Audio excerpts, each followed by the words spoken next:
نحمده ونصلي على رسوله الكريم أما بعد فأعوذ بالله من الشيطان الرجيم بسم الله الرحمن الرحيم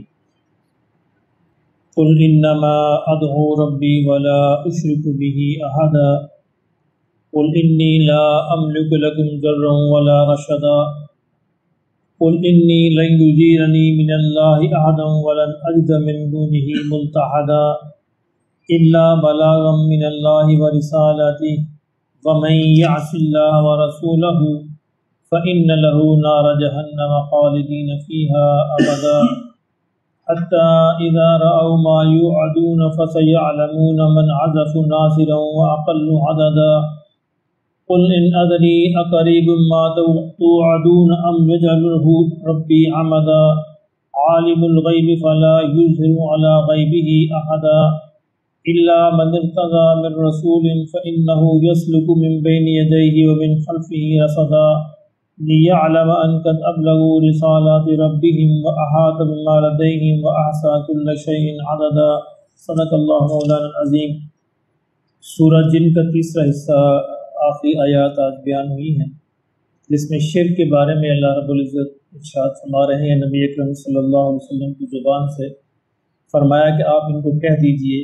قل آپ ان کو فرما دیجئے، انما ادعو ربی کہ میں تو صرف اپنے رب ہی کو پکارتا ہوں۔ انما اس کو کہتے ہیں کلمہ حصر، یعنی صرف اور صرف، اور باقی سب کی نفی ہو جاتی ہے۔ انما ادعو ربی میں تو صرف اور صرف اپنے رب ہی کو پکارتا ہوں، ولا اشرک بہ احدا اور میں اس کے سوا اس کے ساتھ کسی ایک کو بھی کسی کو بھی شریک نہیں ٹھہراتا۔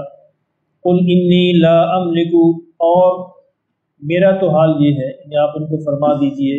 انی لا املک لکم ضرا ولا رشدا کہ میرے ہاتھ میں کسی قسم کا کوئی نفع اور نقصان بھی نہیں ہے، میرے ہاتھ میں کسی کے لیے کوئی ہدایت اور ضلالت بھی نہیں ہے، یعنی مجھے اللہ نے اس کا اختیار نہیں دیا، ہدایت بھی اللہ نے اپنے ہاتھ میں رکھی ہے، نفع نقصان بھی اپنے ہاتھ میں رکھا ہے، تو میں کس طرح کسی کو شریک ٹھہرا سکتا ہوں۔ قل انی لن یجیرنی من اللہ احد فرمایا کہ آپ ان کو بتا دیجئے، کہہ دیجئے کہ اگر بالفرض میں بھی شریک ٹھہراؤں، اگر بالفرض انی لن یجیرنی من اللہ احد تو مجھے بھی اللہ سے کوئی نہیں بچا سکتا، یعنی اگر میں بھی شریک ٹھہرا دوں، بالفرض یہ تو اگر تو ممکن نہیں ہے، لیکن اگر بالفرض ایسا ہو جائے تو مجھے بھی اللہ سے کوئی نہیں بچا سکتا، کوئی نہیں چھڑا سکتا۔ ولن اجد من دونہ ملتحدا اور میں بھی اللہ کے ساتھ اللہ کے پاس کوئی اور پناہ گاہ نہیں پا سکتا۔ پناہ گاہ تو اللہ ہی کی پناہ گاہ ہے، اللہ ہی مجھے پناہ دیں گے، لیکن اگر میں شرک اختیار کر لوں تو پھر اللہ کی پناہ بھی مجھے نہیں ملے گی۔ الا بلاغا من اللہ ورسالاتی میرا کام تو صرف یہ ہے کہ میں اللہ کے پیغام کو پہنچا دوں، پورا اللہ کے پیغام کو، احکامات کو تمہارے تک پہنچا دوں۔ وَمَن يَعْصِ اللَّهَ وَرَسُولَهُ اور جس نے بھی نافرمانی کی اللہ کی اور اللہ کے رسول کی، فَإِنَّ لَهُ نَارَ جَهَنَّمْ اس کے لیے جہنم کی آگ ہے، خالدین فیہا ابدا جس کے اندر وہ ہمیشہ ہمیشہ رہیں گے۔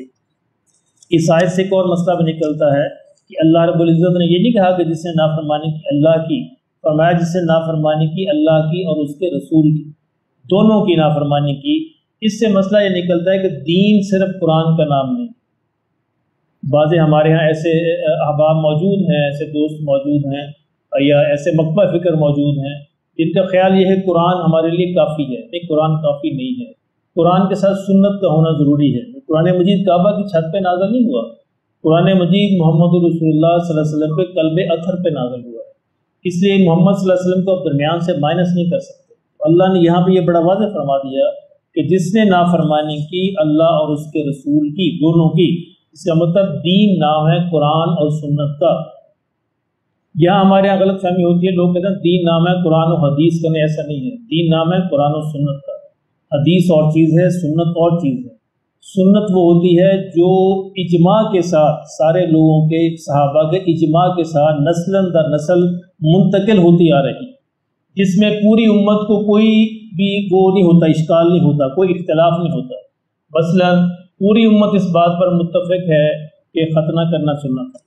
آج تک کسی نے انکار نہیں کیا۔ اس میں کسی حدیث میں نام بھی لکھا ہوتا تو مسلمان کرتے آ رہے ہیں، وہ کریں گے کیونکہ یہ سنت سے منتقل ہوا ہے۔